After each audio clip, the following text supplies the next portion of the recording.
Еще 100 лет назад здесь лишь шумели сосны и зеленели ели. Леса казались бескрайними, простирались до самого горизонта. Только тонкие полоски многочисленных речушек и овалы озер и прудов разбавляли зеленое царство. В начале 20 века со стуком поездов в эти края ворвалась цивилизация. В 1914 году чудесные леса начали прореживать, чтобы проложить путь для железной дороги Москва-Казань. В строительстве участвовали пленные Первой мировой войны, немцы и австрийцы. Для строителей понадобился пункт, где бы можно было дозаправиться дровами и запастись водой. Это место показалось идеальным. В фонде музея хранится бережно знамя деревни Мамалаева. Сельчане этой деревни в декабре 41 в январе 42 года участвовали в строительстве сурских оборонительных сооружений. Особая страничка – это восстановление хозяйства после войны.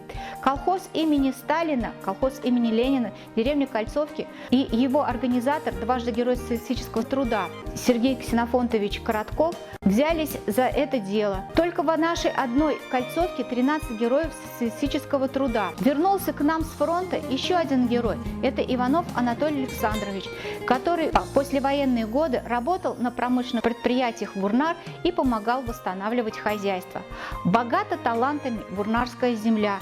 Среди них самый, наверное, главный, кто прославил нашу землю, это Максим из Кольцовки. Максим Дормидонтович Михайлов, человек, который родился в маленькой деревеньке, начал свою деятельность в хоре Казанской епархии, а прославил наш район на сцене Большого театра. Великий бас, которому ежегодно, память которого ежегодно в Чебоксарах проходит оперный фестиваль имени Максима Дормидонтовича Михайлова. Визитной карточкой долгое время всей нашей Чувашии будут художественные произведения нашего интереснейшего художника Виталия Петровича Петрова «Проски Вити». Бурнарский район Чувашии очень известный, даже знаменитый район. Многие руководители республики, многие передовики труда, герои соцтруда, герои войны, много талантов писателей, художников, поэтов. И, конечно, особо Бурнар выделяется трудолюбием и старанием в делах.